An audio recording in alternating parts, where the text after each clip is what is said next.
What's up, Dean, Super Performance, and at the shop, working on Sean's car. I did open Bobby's trunk to look at his wheel tubs, which are some gnarly thick gauge steel. But working on Sean's. Yesterday we got this wheel tub done twice, because that was the original one and this was the original one. You see it was welded in a bunch of spots, but didn't like it, tore it out, redid it, got it to where I like it, looks good. And then this morning came in, shot it with some black paint real quick. I'm not a painter, but the underside is black so it doesn't flash over real quick. The inside I have to seam seal everything, but I'm waiting to get the floor done. Trust me, I wanted to 5 times crack open a tube of seam sealer and seam seal everything. They got that one all made. Yesterday I had the inner panel done, but I cut, bead rolled the tub today, and then that floor is in. Yep, interrupted again. But anyways, like I was saying, that floor pan, I got it cut, put in. This side is cut and put in. I'll walk over there, take a look at it. I gotta shut everything off. Shut the bottle. Safety first or last. So yeah, so I got this one in and tacked all over. Got a ton of weld going on the side, a little bit to the bar.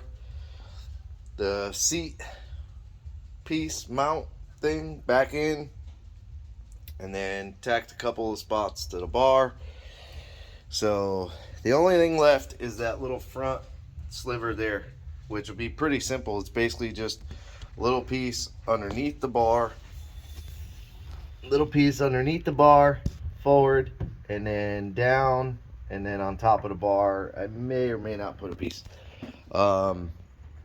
And I'm gonna have to get like a little bit of foam to stick under there, and then seam seal it in so it's sealed off.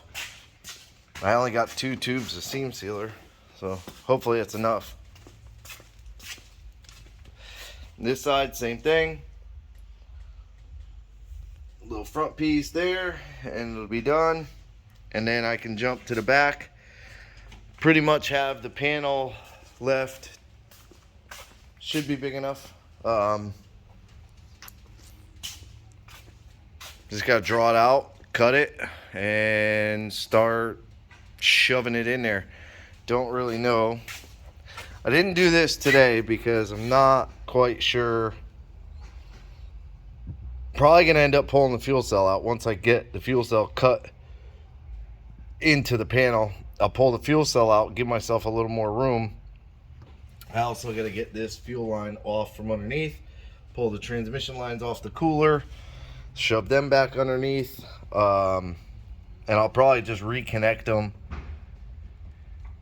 to the cooler, kind of in place of where I think I'm going to put the cooler. And I'm also going to run a bead around that bar there. But I've been thinking about this back bar and an anti-roll bar for him. And what I came up with, throwing stuff away over here, is worst case, if he can't run the anti-roll bar off of this back bar, he could cut that bar out, that shock brace there, cut the tabs, flip the tabs, mount them onto this bar. You see, there's enough space that he could put 2 shock tabs on the front side of this bar, run his shocks to this bar, basically just cut that bar there, and cut the 2 tubes the best he can off, grind it a little bit, clean it up, and get rid of that tube.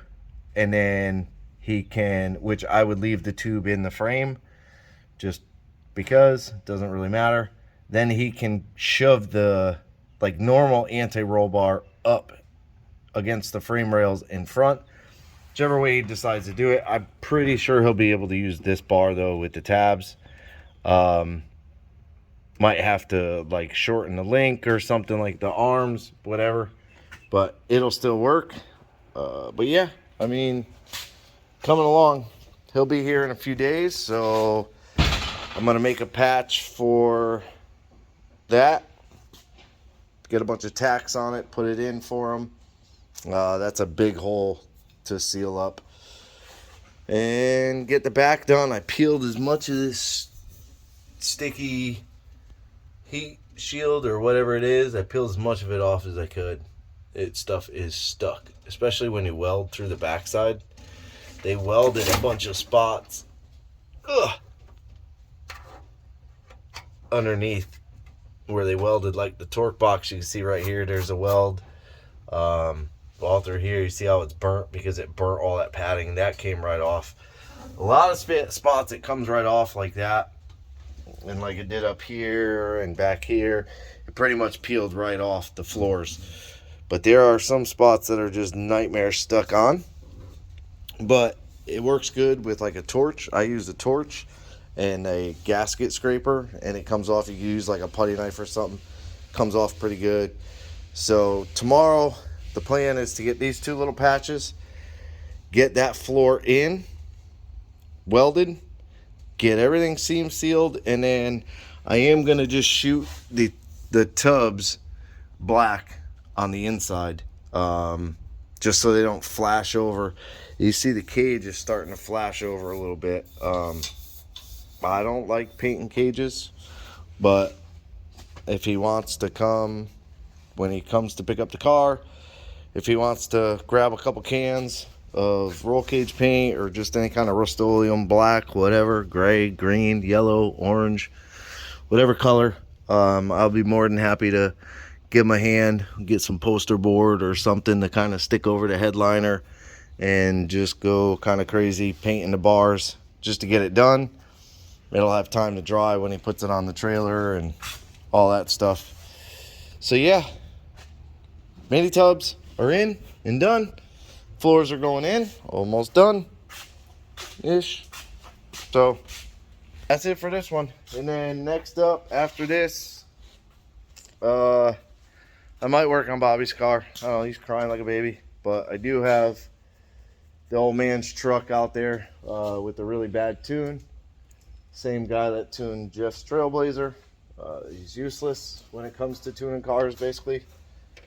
I don't usually like to really say somebody's bad at what they do, but for the amount of money you pay for a tune, and to have somebody steal from you and not tune your car properly is crappy. Most people that know me know him or of him, know where his shop is. They all know to avoid him. So I'm not gonna put his name out there, but he's right down the road for me. Not even.